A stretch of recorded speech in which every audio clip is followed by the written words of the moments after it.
D'accord ? Donc, site projet, intranet. On a une entreprise qui nous a dit un jour, une grande entreprise qui est leader mondial de son secteur. Alors, si je dis le secteur, vous allez tous savoir qui c'est, donc je ne vais pas le dire, mais ils sont venus nous voir, Redevol, on a un petit problème, nos commerciaux, nos chercheurs utilisent les mêmes mots, le même vocabulaire, mais pas pour dire la même chose.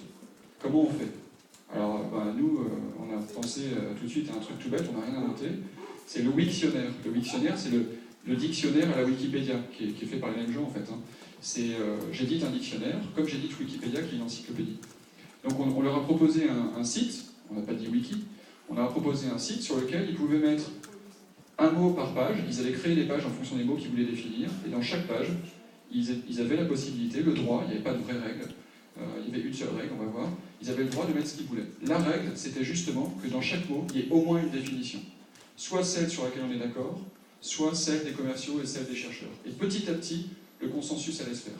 Donc en donnant accès à 80 personnes à ce site, en 4 semaines, il y a eu 153 pages créées, plus de 1500 modifications. Voilà, 80 personnes. Donc ça, c'est un vrai besoin. Et on revient d'ailleurs à ce que disait Anthony, qu'on ne démarre pas par l'outil. Ça ne sert à rien de se dire « Allez, je vais mettre un wiki dans mon entreprise, ça va déchirer, puis comme ça, au prochain boulot, je pourrais dire « J'ai mis un wiki dans mon entreprise précédente ». Ça ne marche pas comme ça, parce que ça ne marche jamais comme ça. On peut me donner un super marteau, si je n'ai pas de clou à planter, ça ne sert à rien du tout. Donc l'idée est justement de dire on pointe des besoins, des usages qui aujourd'hui sont freinés et qui peuvent être favorisés par ces outils-là. Et justement, avec les outils qu'on voit aujourd'hui, c'est complètement transverse. Donc en fait, toutes les entreprises sont preneuses de ça. Toutes les entreprises peuvent se faciliter la vie avec ces outils. Créer un site comme on crée un document, c'est quelque chose dont tout le monde est preneur. Créer un document auquel je peux donner accès à 20, 30 personnes, 50, il n'y a pas de limite. Je pourrais vous... si j'avais fait une présentation, je ne l'ai pas fait volontairement parce que j'avais envie de discuter avec vous, mais si j'avais fait une présentation, il m'aurait suffi d'avoir vos adresses email, que je les aurais mises dans le champ collaborateur ou lecteur, comme je veux, et j'aurais cliqué le bouton inviter. Vous auriez tous reçu un lien, et en cliquant le lien, en mettant votre mot de passe ou en choisissant un si vous n'en avez pas encore, vous auriez vu la présentation. Vous auriez pu le faire défiler aussi longtemps que vous voulez, il n'y a pas de limite. On ne supprime plus de documents, puisque finalement on sait jusqu'à quand ils ont évolué, et on a un volume quasiment illimité, donc on ne se pose plus la question. C'est comme sur le web, il y a plein de sites qui sont morts, mais on s'en fiche, le web c'est virtuellement illimité, quoi. Donc les pages qui remontent en premier, c'est les dernières modifiées, logiquement. Mais dans les documents, c'est pareil. Voilà. Donc je crois que l'essentiel, il est là, c'est vraiment de penser, c'est pas des nouveaux outils qui viennent compliquer le processus, etc. C'est des outils qui facilitent ce qu'on fait déjà. On l'a dit. Facebook, c'est pas nouveau, ça a des milliers d'années. Les corporations, métiers, les familles, tout ça, c'est des réseaux sociaux. Les classes sociales, c'est des réseaux sociaux. On a juste des outils qui favorisent ces usages. Picasa, Flickr, Facebook, c'est l'album photo en papier qu'on a chez nous depuis des années. Maintenant, on n'a plus besoin d'attendre que quelqu'un vienne chez nous pour lui montrer des photos. Et là, c'est la même chose. On a juste des outils qui permettent de faire plus facilement ce qu'on fait déjà. Donc, c'est pas compliqué à adopter.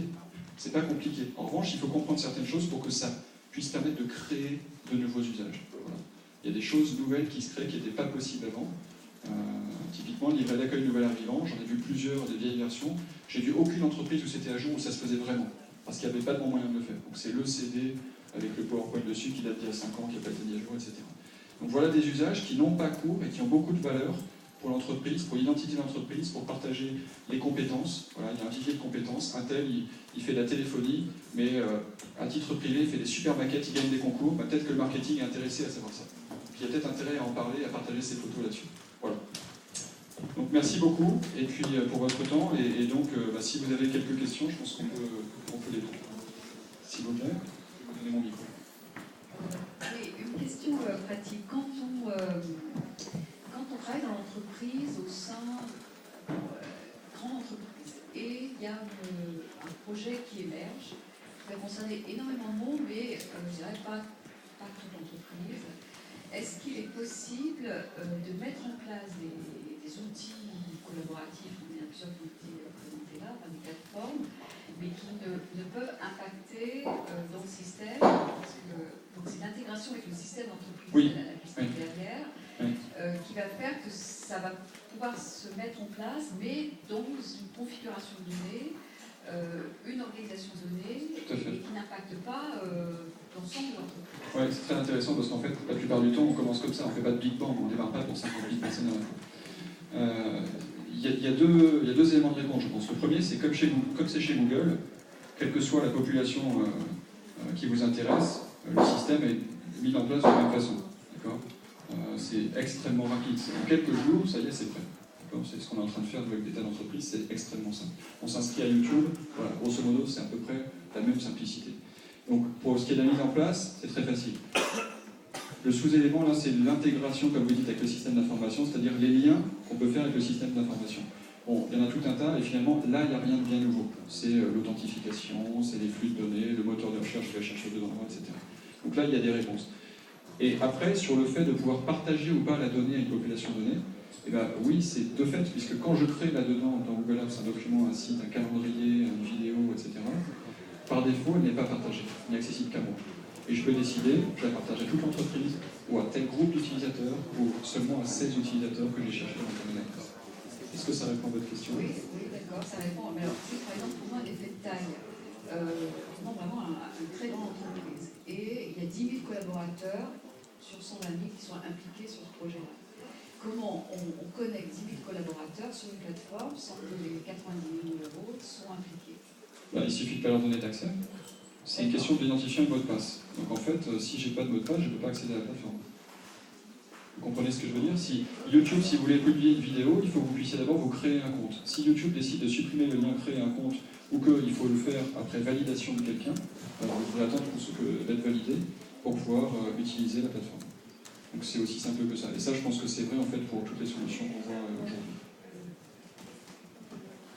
On va arrêter là pour les questions. De toute manière, il y a la table ronde qui va arriver. On va vous laisser le maximum de temps pour échanger avec les intervenants depuis ce matin. Donc juste, pardon, dernière phrase. Il y a cet après-midi un atelier. Donc tous ceux qui viennent à l'atelier pourront travailler ensemble sur le même tableur. Donc venez nombreux, c'est ça qui m'intéresse. Merci beaucoup. Merci Olivier. On va passer à notre dernier intervenant du matin dans la table ronde.